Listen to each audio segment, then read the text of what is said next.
Hello, and welcome to the Casino Tears podcast. I'm one of your hosts, 10 Ton is number one, and joining me as my co-host is the one and only Ed Robinson from Roll to Win Craps. If you want more info on our show, please visit our page at casinotears.com. On this week's show, we discuss player skills breakdown, crapless strategies, heated exchange. We also touch on situational awareness, football scenarios, planets aligning, Nakatomi Tony, Jack Tatum, repeater goggles, and Ed calls 10 Ton a dumbass. Man, there's a lot of emails that I wanted to go through, Ed. Start. Really? I got to ask you something now. Okay. Well, I could start right now. I want to ask. No, ask me something. Ask me something. Okay. Well, okay. Listen, going back to that crapless thing, theoretically, the book would say 2 hits with $25. You should take your money back and use a little bit to press up. That's what the book says. Then there's nothing wrong with it. Is there a book on crapless? I don't know. I'm using the air quotes, the book. There's a lot of ways to play this game. At that moment, at that time, I was not in a recovery mode where I need to take this $100 and maybe use 50 to press up. I was in full on, foot is on the gas pedal, everything's up over 50, and I've got the extremes at 75. And if they hit, wow, now in 2 hits, I can get almost everything up to 100. Sweet. And then I can start putting money back into the rack. 2 and 12 don't happen very often. You are correct, sir. They do not. 3 and 11s happen a little more often, but not quite as much as 2 and 12. Yeah, correct. Correct. But So, at that time, interesting that you should say this. I was talking to this guy because we opened up that table and we were missing the 12 a couple times. And we both were commenting. I'm like, man, that 12, we have not seen that 12. And then that girl grabbed the dice and she hit the 12 a bunch of times. It was like a long lost number. That's when I had my 12 at 500. I got my 12 up to 500. That thing hit. She just threw a lot of extremes, aces a couple times. So they come in bunches, but you have to be ready to strike. And at that time, it was it just happened to be perfect timing. The planets aligned. Didn't the planets just align like all in a row the other night? well, they did, but, I can remember playing at the Strat on the Crapless where you can actually lay numbers. Yep. It was 2.5 hours before there was a 12. Man, that is paging number 12. Paging number 12. It just was, it was not happening. Can you hear me, 12? And so we were laying, we were working the extremes, 2, 3, 11, 12, and laying the 4 on the come out, just on the come out. We were working the extremes and laying the 4 as a quote unquote hedge against the extremes. But people forgot that I shoot a lot of 4s. Did you forget? No, I did not forget. Okay. I did not forget. I did not lay the 4 on myself. Okay, good. But, it was 2.5 hours before we got a 12. And so there was finally a 12. I mean, ultimately, finally, somebody threw a freaking 12. But it wasn't on the come out. It was during a hand. I mean, it was like a miracle time. Finally, somebody threw a 12. So you got to be careful out there. I don't think that there's one right way or wrong way. If someone that is just new to craps and playing crapless, I wouldn't suggest, hey, press up everything immediately on your crapless. That would be stupid. The smart theoretical way would be to that's what everyone does. But then again, Ed, let me ask you this basic question. And if Bo was here, I know exactly what he would say. But make the number pay for itself, or have the number pay for itself first. Yeah, that's fair enough. But 10 ton 2 at takedown, one of the foundations of my betting system. Yeah. It's fundamentally different from almost every. Let's walk through a scenario. Do it. What number you want to start with? Are we talking box 12. numbers or craps numbers? 12. Okay, I play those a little different, but yeah. All right, you got $100 up front on the 12. 100, not quarters. I 100. said 100, didn't I? Ah, sweet. Yeah. Okay. Here we go. Guess what? I already know what I'm going to do. Did it hit? All right. Yeah. So the 12 hits, it pays 600. Where are you going? I'm going to 200 and I'm taking 500. Perfect. Okay.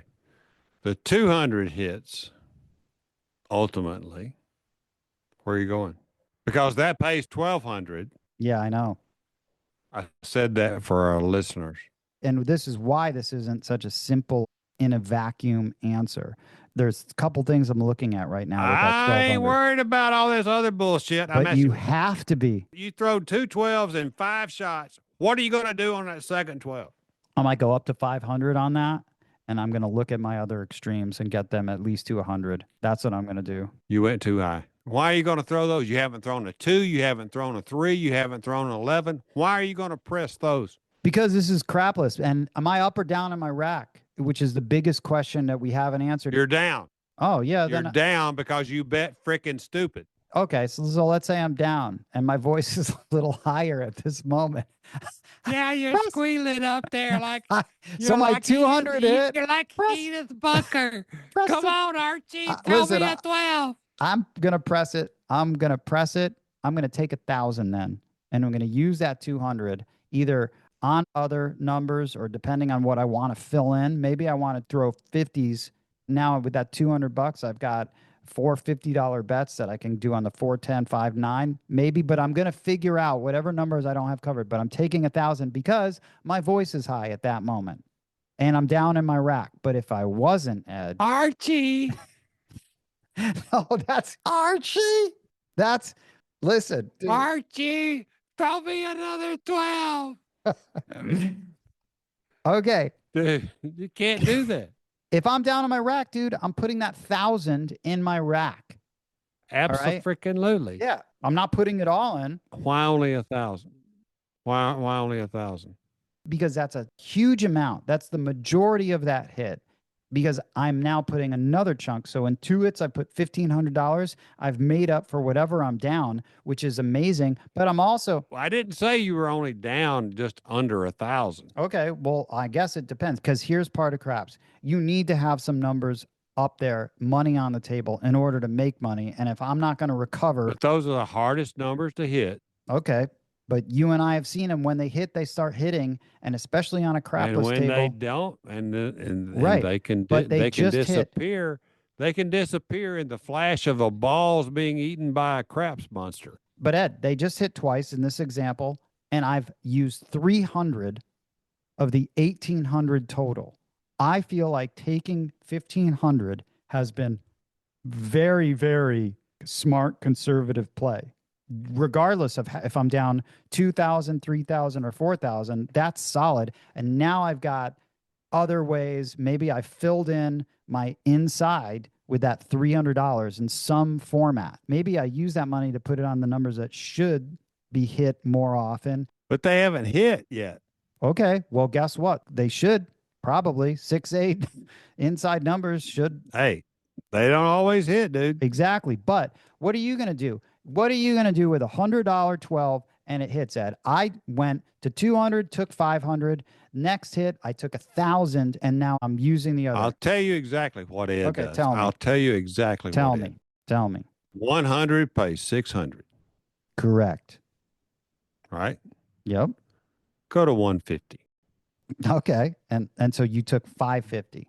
550 into the rack. Okay. That's most likely covered not only my extremes, but whatever I've got on certain place bets. Yeah. Right. Okay. Yeah. Yep. All right. So I got 150. Okay. We're not that different. We're $50 difference. Give me the next. Give me the It's next. again. I got money in the rack. You got it out there playing around on other numbers. Yeah, but I took 500. You took 550. So we're Yeah. $50 difference. It hits again, and you're going to what? If it hit again, because you're already pressed it. You're yeah, already 200. pressed it.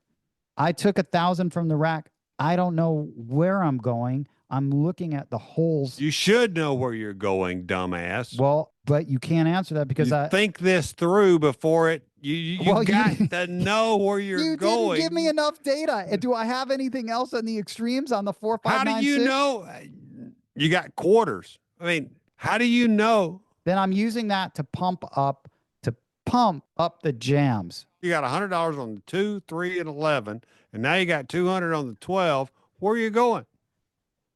When the 12 hits or with that other money, The 12 hit. I'm taking That same freaking 12 hits. I'm taking 1,000, and now I've got an extra $200 that I'm using to press up my other numbers. What? What are you going to press up? Something that hadn't hit yet?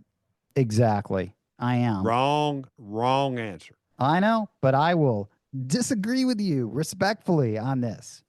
I'm not betting like Bo, which I completely disagree with. And by the way, I was talking to Bump John. He's like, man, I just disagree with that waiting after crap number hits. And I'm like, yeah, I do too. I always will. I never pause my bets. It's one thing I don't do, but Bo does it, and I get it. That's a whole nother topic. But I'm using that money, investing it. All right. So how I'm allocating those funds for future returns. So where are you on the 12? 200 at this moment. You're at 200. I'm at 150. Not a big difference. No, but I just got paid $300 more than you. And you're spreading it out on other numbers, and I'm putting it in my. No, I'm putting it in my rack. All of it. You're putting all of that 900 in your rack. 100 freaking %. Okay. Well, guess what? I put 1,000 in my rack. Okay. And I've invested more because I had 200 on it. And if a 7 rolls, who wins? Me. Yes, but I will have had more money in my rack, actually, technically. No, you won't, because you put it on all those other numbers. Yeah, but I put 1,500 in my rack from those two numbers. You've put 900 plus 550, 1,450 in your rack. So we're essentially even. Whoa, whoa, whoa, whoa, whoa, whoa, whoa, whoa, whoa, whoa, whoa, whoa. What? What? Got $100 on the 12. Yeah, that hit. You put 550 in your rack, and you went up $50 on it to 150. Yeah. That hit 550. 550. Yeah. Yep. Where'd you put your other money? I only had $50. Who knows? Let's say I throw it on the 2, on the aces. All right. No, the other number when it hit, it was 100. I pressed it to 200. So we both got 500 in our rack. Then. Yes, you actually have 550. I got 550. You've got 500. Okay. But you've got 150 12. I've got a 212. Yep. So then the 12 hits again. Now I'm taking by some lucky circumstance. Yeah. 12 rolls twice. Back to back. Yeah. Not doesn't have to be back to back. I have now 1,000 in my rack. So I'm up 1,500 and I've used the other 200. So you got 200 that pays 1,200. Yep. So now I've got 1,500 in my rack. So what did you do? What do you mean? What did the 200? The extra 200? I've invested it in the other numbers. What other numbers? No, it's 4. Maybe I made the 4 and 10 100 each. Maybe they were open. Okay. But meanwhile, you collected on that 150, you collected it all. That's 900. So you in your rack right now have 900 plus 550, which is 1,450. I have 1,500, but you've got me by $50. Yeah. And more out on that table. So I'm capitalizing on, hopefully, even if it is a short roll, but now I've got some other numbers that are at a high enough level. So a short number rolls, you got me beat by $50. Yeah. Right. Yep. And your voice hasn't gone up. No. There's no vocal change. There's no octaves in my voice. My rack is happy. Yeah, exactly. All right. So now I've got 150 on the 12. You've got 200 on the 12. It rolls again. No way. It does? There's 3. This is a great roll. Ed, I like this shooter. Okay. I like this shooter. Oh my God. I love this shooter. Okay. This is where I'm going with that 1,200. You're talking to the shooter the other night. This is where I'm going with that 1,200. Okay. I already know. I'm taking 300 of that and I'm putting it on the 12 to make it 500. All right. That leaves me another 900. I'm probably going to keep 500 and spread out the other 400 on any of the other numbers. So now I've got a $500 12 and I've got 400 more to invest in the extremes. I don't know where they're at right now, but I'm putting 500 in my rack. of that All right. 1,200. All right. So I got, what did I say, 150? 150, yeah. That hits, you've got another 900 to work with. What are you going to do with that 900? What am I going to do with the 900? Good question. What are you going to do? I'm going to go with the number that hit 250. Well, you've got 800 basically. Yeah, so you're only investing 100 of that 900 then. You're going up to 250 and you're going to pocket 800. Yep. Goes to the right. Okay, Yep. so right now technically you're ahead by $250 over me. If the 7 rolls, I'm ahead. Correct, sir. But if a If 2 the 7 rolls, doesn't roll, I'm if the fucking- 2 rolls, yeah. if the 2 rolls, I'm talking like this, Ed. 'Cause you're I will have- talking, you got deep in your voice. Yeah, because I'll probably have had 200 on it at that point, and then all of a sudden I've got a gift of another grand. What are you going to do with the 2? What do you mean? The 2's probably 200 at that point with what I've invested in it. Mine's still setting at 100 Yeah. because it hasn't rolled before. Yeah. At that point, I'm looking at taking at this roll now, when those payouts are getting that big, I'm looking at taking 500s and then in reinvesting the rest of that. And my goal in my head is if this is the kind of roll that it's shaping up to be, let me get these things up, all these other numbers up to 200, 300, and get these extremes up to 500. That's what I'm looking at because now you're in go mode. You want to get the 2, 3, 11, and 12 to 500. Hell yeah. Okay. I don't. And I'm going to take that hit, that 3,000. If any of those hit again, I'm taking that. The 11 has never rolled. The 3 has never rolled, Not yet. but the 2 just rolled. I've got 600 coming to me. You've got how much? I've got 1,200 at that point for sure. I put enough. What are you going to do with your 1,200? I'm going to take 1,000 and probably use that other 200 somewhere. Where are you going to use it? I don't know. It depends on I don't know. We haven't even talked about good old 5 or 9 or 6 and 8. Who knows? I don't know, but it's getting reinvested.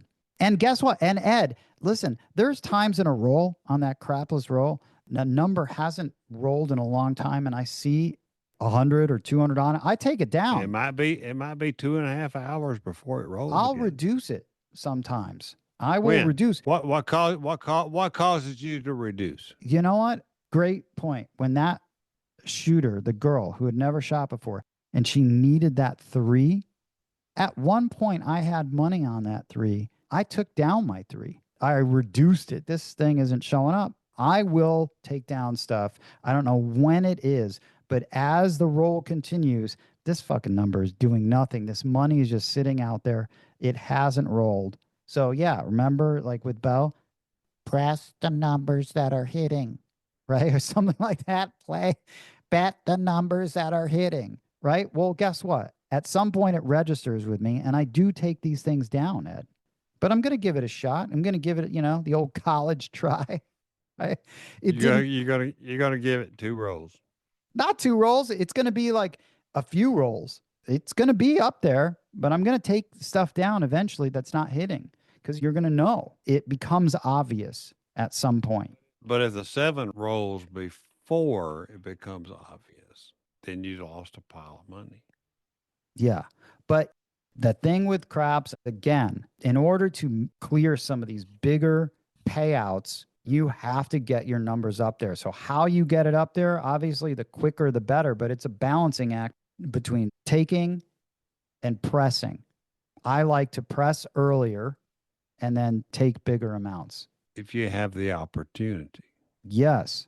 But I guarantee, Ed, that in a roll that's around 10 or 12, I can take a decent chunk of money off that table. But they might start throwing 6 and 8s and 5s and 9s. And you didn't press those up too much. No, and that's fine with me. And that's fine. Again, we don't have total data on what I had on these numbers, but that's fine.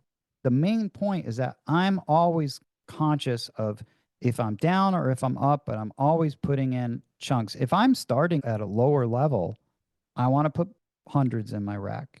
That's my goal. I don't ever want to just put 50. I'm at that level. For example, a roll that I hit all the inside numbers twice. That could easily be a 10 roll, 12 roll hand. I could take 2,000 off the table with that, with how I bet. But I'm starting at $100. $100, 5 and 9. It hits. Throw them 10, go to 250. Next hit, pays 350. If. Yeah, there's a the lot of next, ifs. if the next hit. Yeah.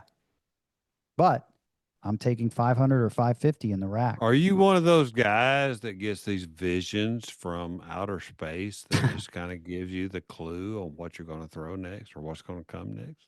Well, no, I mean, but if I'm throwing, I'm trying to obviously bet what I feel like I've practiced on, hopefully in a perfect world. Going back to the beginning of our conversation, this set that I was tossing is giving me this result. For example, when I'm throwing that 5-4-4-5 set and all of a sudden my first hit is a hard way, Ed, I'm like, it is on.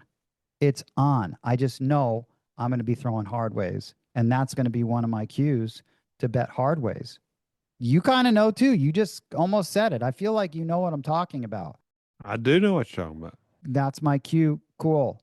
I'm going to bet probably 4, 9, 12 on a crapless. If I see a hard way with this set on that Bellagio table or that Caesars table, if I throw an immediate hard way, I'm betting 4, 9, 12 hard ways. Just because that's what I throw on my table with that set. And so far, that's what the data has told me, and I'm just going to go with it. But everyone will have their dominant numbers. So you're like playing analytics Semi. in football. Semi analytics. If it's 4th and 1.5, you're going for it.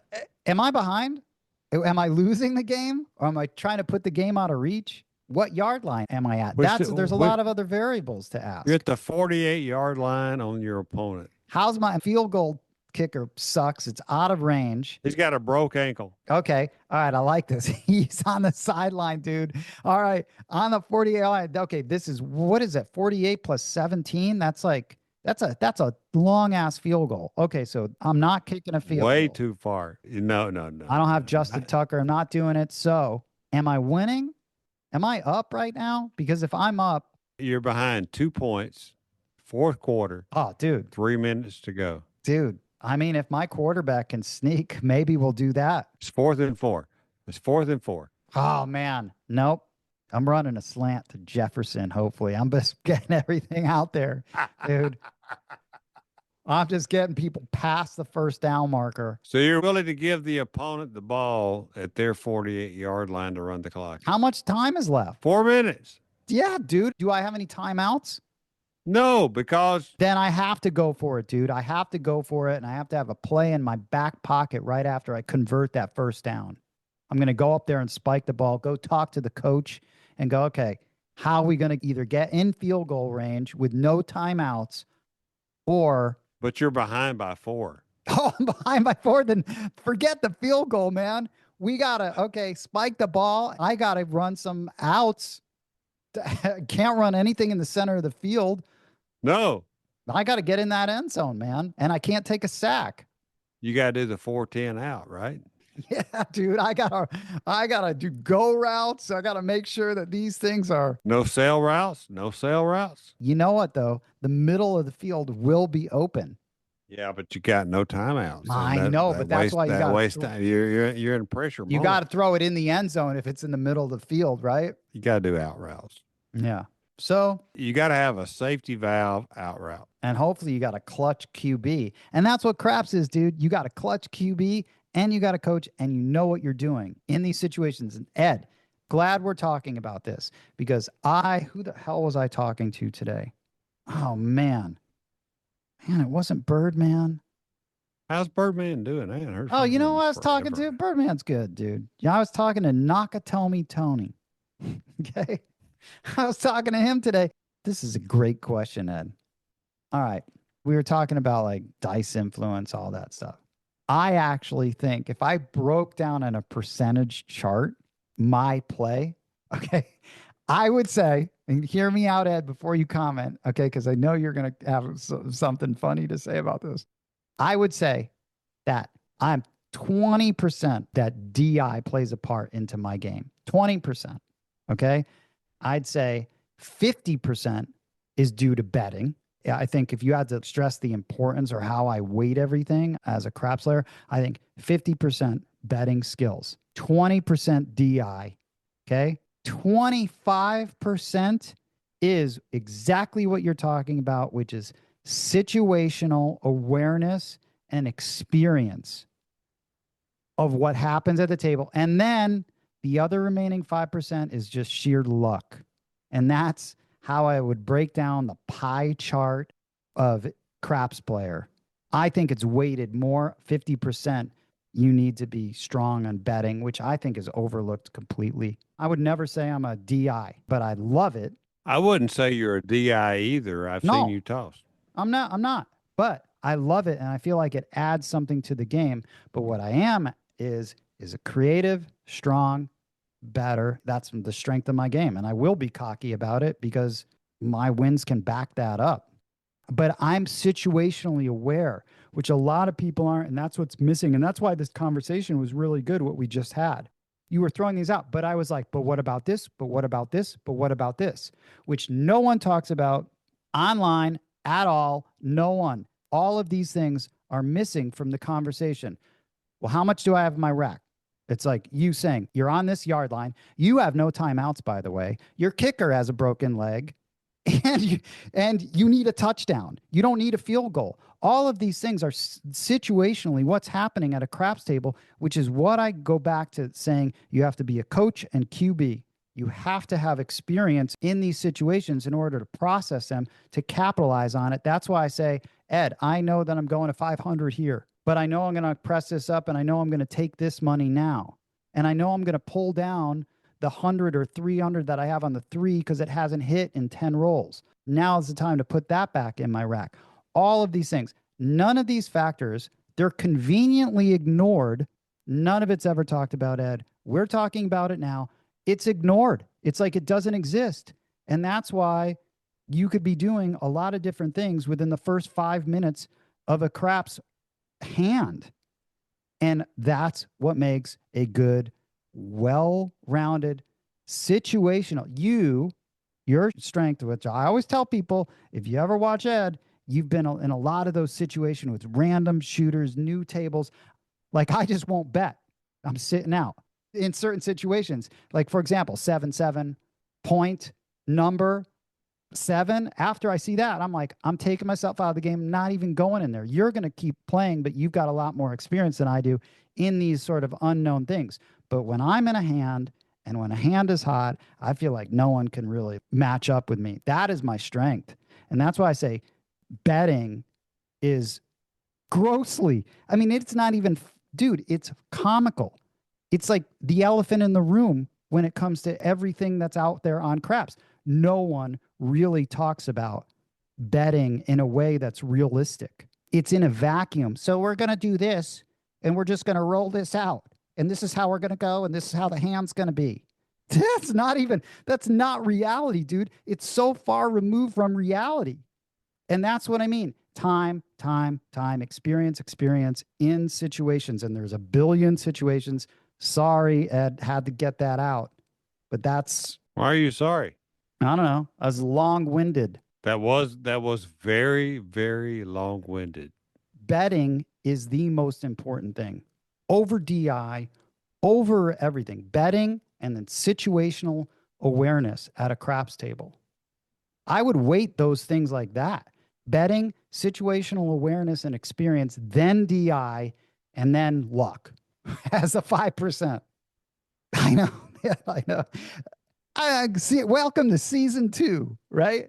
Welcome to season 2, season everybody. 2 will be great, Ed. It will be, right? Are we going to fight like this all year? I don't think this is fighting because I think you agree with me. I think you agree with me fundamentally. No, I do not. Let me rephrase that. No, I do not agree with you at all. Okay, this is great. This is amazing. All right, Ed, why don't you agree with me? A full-length extended version of this podcast is available exclusively on our Patreon page. New episodes drop weekly every Tuesday. We hope you enjoyed this podcast and will tell all of your fellow craps playing friends about it. Please follow Casino Tears on Apple Podcast, Spotify, or your favorite podcast app. If you like the show, please rate it 5 stars and leave a review. The best and most fun way to contact us would be to call and leave a message on our official Casino Tears vent line, 229-07. You can also email us at no7@casinotears.com. And lastly, to help support this podcast, you can visit our Patreon at patreon.com/casinotears. On behalf of Roll to Win Craps from Alabama and 10 Ton is number one from Las Vegas, thanks for listening.